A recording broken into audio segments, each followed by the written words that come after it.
Good morning.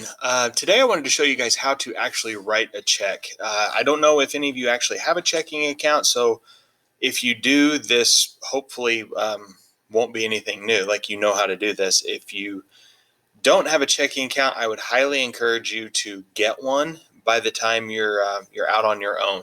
It makes life a little bit easier if you're not trying to pay bills in cash, especially like I know my sister used to have a couple properties that she managed and people would come in to pay their rent, and she just flat out didn't accept cash. You had to pay with a check or a money order, which is basically like a check that you can get for your cash, but they charge you a fee on top of it. So get a checking account probably within the next 3 or 4 years before you're out on your own. Some of you might already be out on your own. I don't exactly know, those of you that are remote, but the idea is pretty straightforward. We've already done this about writing the dollars amount out writing the dollar amount out in words. We'll review that again because we're going to have to do it here. But I tried to go through, okay, what do I need to do to write a check? And I came up with these steps. It's pretty, it's overkill, honestly. I would say every single line of your check needs to be filled out. That's it. If there's a blank, fill it in. And what you fill it in with, well, you just kind of have to learn where things go. So this is going to be a little bit different than what I expect you guys to do on your assignment because I've got a pen and I can write this stuff down. You're going to have to try and fill in a text box. And I'm a little worried about the signature, but make sure you can sign your name. You know, you're not going to print Bob Smith down there in the signature line. Make sure you know how to sign your name. Okay, so step by step, what I'm going to do is I'm going to go through and just kind of number these here. So the first thing you need to do is fill in the date on your check. Okay, month, day, year. Write the name of the person or organization the check is written to. That should be number 2. So like if you're paying for your water bill, you would make that out to the water company or whatever your company is. The actual dollar amount written out in a numeral, that is written out in numbers. And then you're going to have to go back and write the amount of the check in words. That's what we did on Friday. It would be a good idea to get in the habit of filling out what's sometimes called the memo section. My checks say 4, but it's what the check is actually for if you're paying your July water bill, right? July water bill in there. And then the last thing you need to do is sign your check. I say the last thing, I mean the last thing. If you don't sign that check, it's not valid. So if you sign it first and something happens halfway through your check and you don't finish making it out, you haven't filled in the pay to the order of section and you drop that check, I could write my name on it, go cash it because you've already filled out all the rest of it.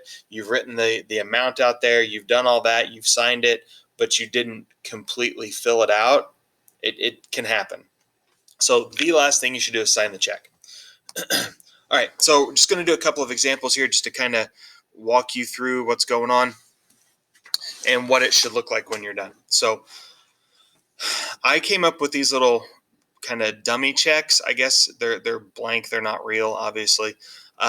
This is where your name, address would be printed. If these were your checks, if you go back and watch the video from Friday where I showed you my actual checkbook, that's my name, my wife's name, because we're both on the account, our address, and Marion, Illinois, where we live. Your bank is generally printed on here. Sometimes those are less detailed than others. Like mine just says, First Southern Bank, Marion, Illinois. It doesn't give address and all that stuff. But that is kind of customizable when you order your checks.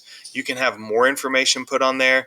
Back in the day, probably in the 90s, I guess, they wanted your driver's license number printed on your check. So I used to have my driver's license number printed on my check. They don't seem to care that much anymore because now they have a machine that they can run these through and it kind of automatically checks to see if you have the money in your account. So there's no date on this because I use this presentation year after year, but I want you to use today's date on these. So that's going to be the 26th. Sorry, I'm filming this on Friday, so I'm trying to think ahead. So the date is October 26th, 2020. I'm going to write this check to Target. You can print the payee on these. So feel free, if you're not comfortable with cursive, feel free to write Target out in block letters. This check is for $45.78. So I'm going to go down here, 45 and 78 over 100. Now, one thing that I have always done, I probably learned it back in high school when I took a class similar to this, is the gap between your cents and the word dollars, just to kind of scribble a line in there. That would prevent somebody from coming back and adding to this or changing that dollar amount.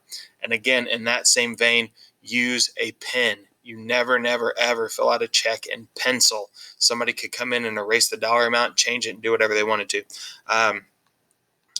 I'm going to try and get in the habit of filling out the for section on this. And now this is Margaret's account. So when we sign this, we're going to sign it Margaret Miller. Okay. Do your best to work on these signatures. I know cursive isn't like a mainstream thing anymore. Just work on it. Okay. Everything's filled out.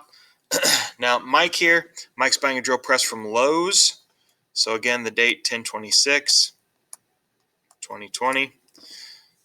He's writing this check to Lowe's. The cost is $165.52.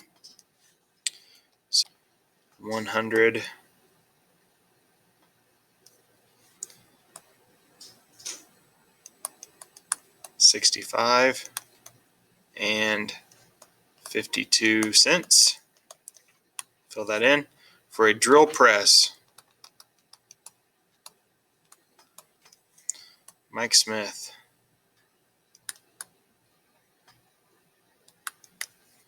Okay.